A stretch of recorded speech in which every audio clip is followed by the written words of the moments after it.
అందరికీ నమస్కారం అండి. Welcome to STP astrologics and welcome to different way to learn astrology YouTube channel. So ఈరోజు మనం తెలుసుకునే టాపిక్ ఏమిటి అంటే అప్పులు చేయడం వల్ల లాభం ఎవరికి అనేది తెలుసుకుందాం సార్. ఇక్కడ చూడండి, థంబ్నెయిల్ ఇచ్చేసానండి. సూర్యుడు ప్లస్ కేతు అంటే ఇక్కడ ఉన్నటువంటి 7 గ్రహ చేరిక ఎవరికైతే ఉంటుందో వాళ్ళకి ఆల్రెడీ అప్పులు ఉంటాయి. వాళ్ళు అప్పులు చేయడం వల్ల వాళ్ళకి లాభమే ఉంటుంది సార్.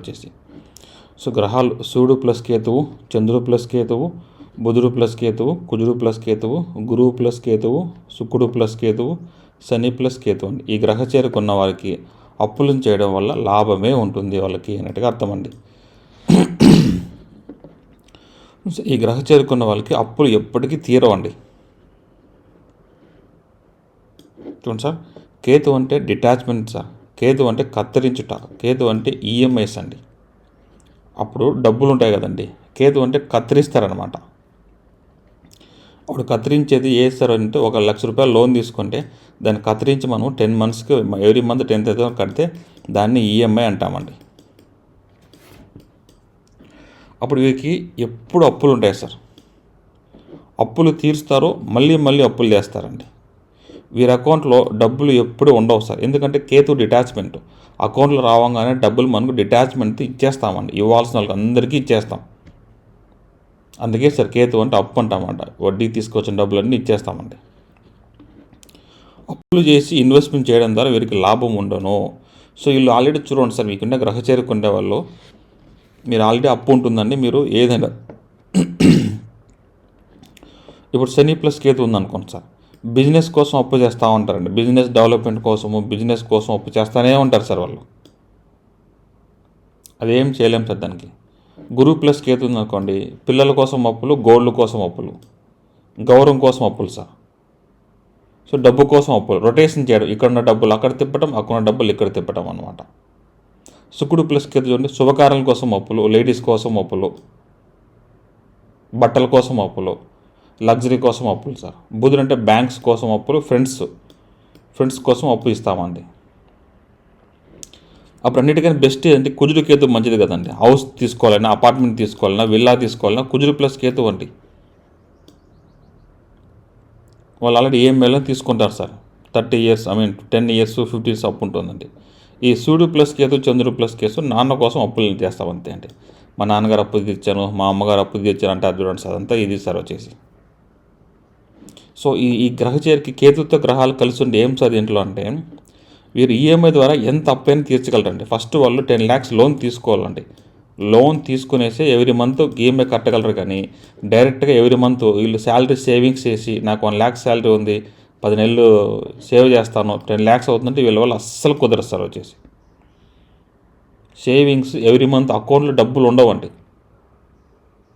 ఈఎంఐ తీసుకుంటే కరెక్ట్గా ఈఎంఐ రూపంలో వెళ్ళిపోతుంది సార్. సో వీళ్ళు ఈఎంఐ ద్వారా ఎంత అప్పైనా తీర్చగలరండి. అప్పుడు మనం మీకు వచ్చే శాలరీలో మీకు 100 రూపాయలు వస్తుందంటే శాలరీ, దాంట్లో మీరు 60% మీరు దానికి వచ్చేసి ఈఎంఐకే పెట్టాలి సార్. అప్పుడు మీరు మిగిలించుకోగలుగుతారు. లేదంటే డబ్బులే మిగలవండి వీళ్ళ దగ్గర. ఏదైనా అప్పు సార్ ఈఎంఐ ద్వారా. సేవింగ్స్ అనేది ఉండకూడదండి. అప్పు చేయడం, ప్రాపర్టీ కొనుక్కోవడం, అప్పు కట్టుకుంటూ ఉండడం సార్. వీళ్ళు కాన్స్టెంట్గా ఇన్వెస్ట్మెంట్స్ ఉండాలి సార్. ఈ మ్యూచువల్ ఫండ్, షేర్ మార్కెట్ అవన్నీ లాస్ అయిపోతారు సార్ వీళ్ళందరూ చేస్తే. ఒకసారి ఇన్వెస్ట్మెంట్ చేస్తే అది లాక్ అయిపోవాలండి. అది తిరిగి రాకుండా ఉండే వస్తువులకి వీళ్ళకి సెట్ అవుతుంది సార్.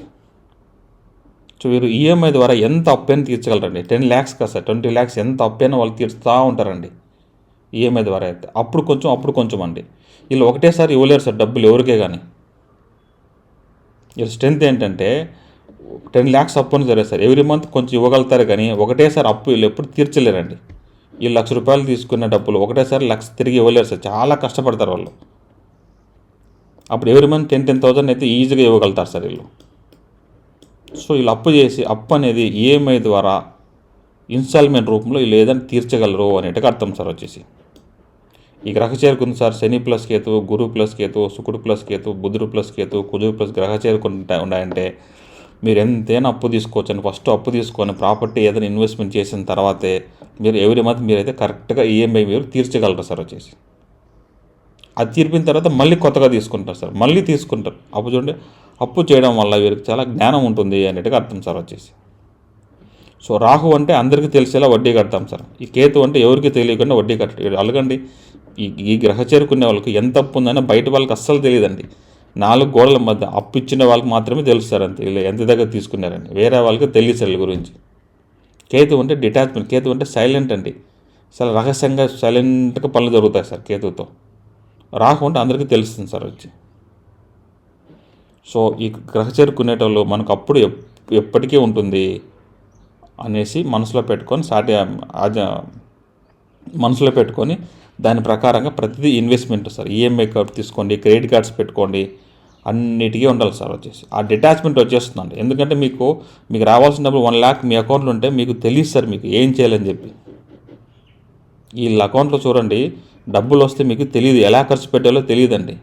మీ కంటికి ఏది కనపడితే అది ఖర్చు పెడతారు సార్ వచ్చి. అప్పుడు డబ్బులు అనేది వేస్ట్ అవుతుంది అనమాట. సో ఈఎంఐస్ పెట్టుకొని ఏదైనా లోన్ తీసుకొని ప్రాపర్టీ తీసుకొని ఎవ్రీ మంత్ ఈఎంఐ ఉంటే అది ఒకటే సార్ మీకు మిగులుతుంది చివరికి వచ్చేసి. సో ఇదనమాట సార్. అప్పు చేయడం వల్ల లాభం ఎవరికి ఉందంటే ఈ కింద ఉన్న గ్రహ చేరుకున్న వాళ్ళందరికీ లాభం ఉంటుంది అనేట్టుగా అర్థమంట చేసి. సో మెడికల్ అస్ట్రాలజీ ఎవరికైనా జ్యోతిషం నేర్చుకోవాలి ఇంట్రెస్ట్ ఉంటే తీసుకోవచ్చాను సార్ వచ్చేసి. సో బ్యాచ్ పై రికార్డింగ్స్ అవైలబుల్గా ఉన్నాయి. ఎవరికైనా జ్యోతిష్యం నేర్చుకోవాలి ఇంట్రెస్ట్ ఉంటే ఈ నెంబర్కి వాట్సాప్ చేసి మీకు డీటెయిల్స్ అనేటివి వస్తాయండి. సో ఓకే అండి. So thank for watching this video అండి.